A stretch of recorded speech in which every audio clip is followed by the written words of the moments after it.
Bueno, tuloy natin yan mamaya pero papasukin muna natin ang report mula kay Boy Gonzales. Ito'y may kinalaman. Ito, napapanahon nito. Benta ng paputok at pailaw sa Divisoria. Matumal pa. Naroon natin kasama si Boy Gonzales. Boy! Yan ay matumal pa ang bentahan ng mga paputok at pailaw sa Divisoria. Halos ilang araw na lamang bago ang pagsalubong ng bagong taon. Ayon sa ilang vendor, batid nila mas maraming namimili ngayon at nagtitipid at mas pinipili muna ang alternatibong pagpapaingay kaysa sa tradisyonal na paputok. Lalo na't mataas ang presyo ng mga bilihin at maging ng mga paputok. Sinagawa natin pag-iikot dito sa Divisoria sa M. De Santos Street.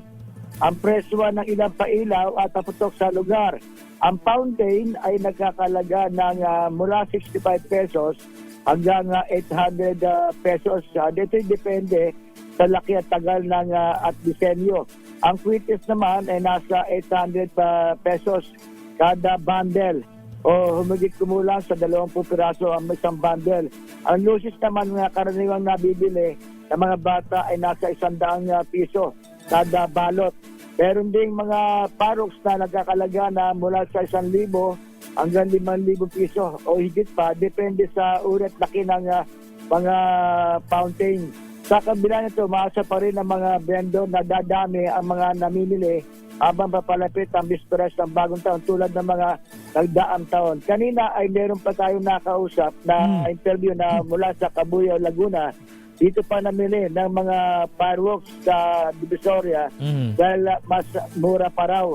Kesa kung magtutungo siya sa Bukawi, Bulacan, medyo malalayo siya. Kaya dito na lamang sa namili ng mga fireworks. At yung turotot naman na lakay, Romel. Yung paborito mo. Turotot. Magturotot ka na lang lakay kaysa kaputok ka pa, mahilig ka naman sa turotot. Ay meron 60 pesos, may 35 pesos. Halimbawa, kung 35 pesos ang piraso, pagka bumili ka ng wholesale, ay nasa 32 pesos lamang. Pero mas maganda, yung may bago kasi yung turotot ngayon, may design. Pinakita ko dyan, may design yung flower. Malakas-lakas din yun. Malakas din yun. Yung flower. Pero inihipa naman yun. Pero merong tawag doon, yung turotop na ano ba tawag doon? Yung ginagamit mo madalas. Kaya mo yan, Boy. Yung di-bomba. Yung Di-bomba. Yung di-bomba. Para ka nagbobomba ng oo. Nakita ko na nga yun. 32 pesos yan sa wholesale. Pero may 35. Kung bibili ka ng isang piraso, yung iba nagbebenta ng 40, 38 pesos.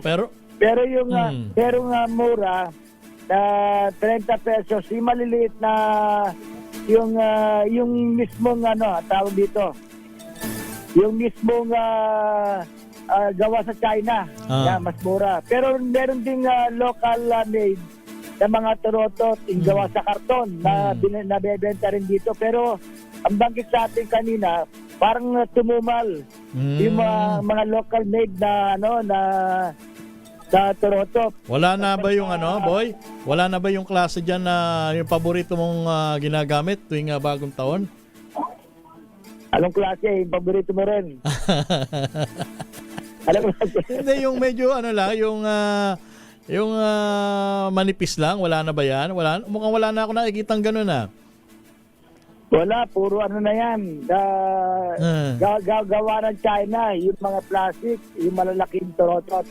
At nabibili. Dito lang magkakatabi lang yan Bili yan ng fireworks. So ayaw mong magpaputok, bumili ka na lang turotot dito sa tabi rin. Sa mabibili dito yan sa Tabora Street, sa Divisoria, sa Binondo side. Kaya ngayon, nasisimulan ng dumami yung mga namimili ngayon ng mga fireworks na legal at meron kasi legal at illegal Merong mga turotot naman na namimili ng maramihan.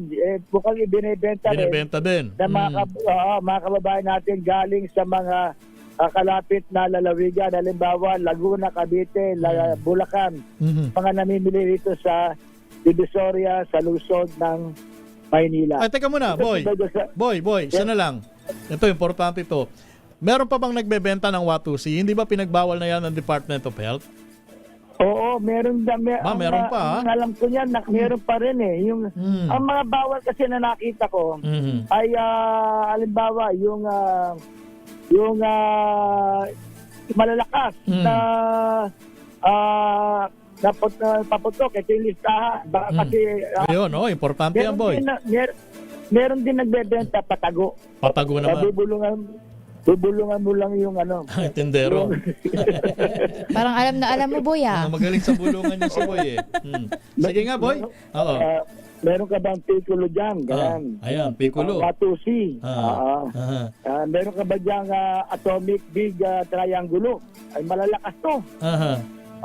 Ito yung pinagbabawal eh. Iba lang, may plapla. Diba dati merong Bin Laden. Ang hinahanap ko rito, wala, nakatago. Yung hinahanap ko rito, yung Diskaya. Oo nga, meron nga raw ganon. Meron Diskaya, napaputok. Oo, pero malakas yun. Talaga malakas. Malakas daw nakuha nun sa plastic ko, sabi nila. Kaya kasing lakas nun yung paputok, ano? Kaya malakas yun yung paputok. Pero wag dito, wala akong nakita, puro, siyempre, baka mamaya naitago lang eh. Kasi parating ako nakita ko, tanong kami. Kilala ka na kasi dyan, boy bubulungan ko na lang, baka meron kayo dyan. Sige, boy. Yan yung mga at paalala ng mga otoridad, kasi hindi alam ng iba eh.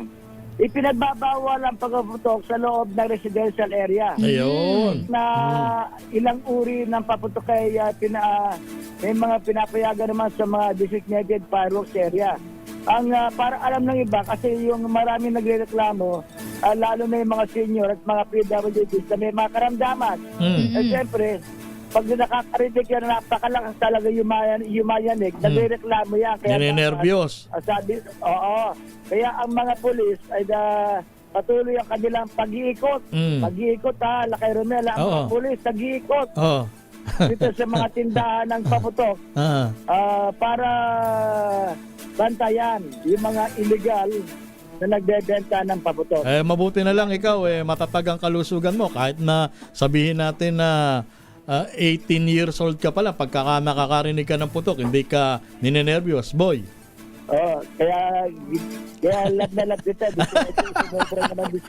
Hindi, 18 anyos ka na sa serbisyo. Ikaw talaga, boy, plus 60.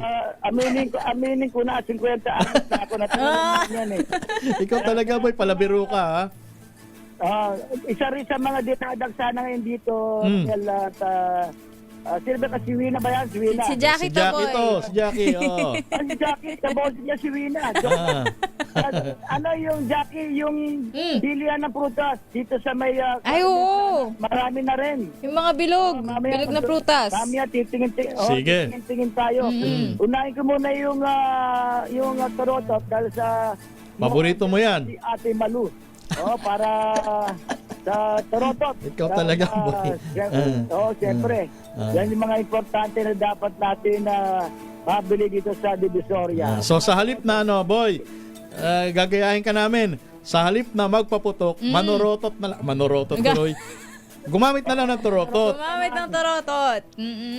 Kung wala ka pang bilhin turotot, mura lang. Di yung kahit anong pwedeng pang-inga. Oo nga. Mga kaldero nyo na sira-sira. Talapangin natin. Katulad na nakagawian mo. Para sasalubungin natin yung bagong taon na ang paalala ng DOH, kompleto ang ating mga daliri. Ayun, importante. Walang napinsala. Ayan. Mamaya babalik tayo sa mga paalala ng DOH. Okay. Halimbawa, na-disgrasya kang paputok, ano gagawin ng mga kababayan natin kapag naputukan tayo ng mga fireworks. Yan ang ating sitwasyon sa Divisoria. Ito si Boy Gonzales para sa Divisoria sa Pilipinas, una sa Pilipinas.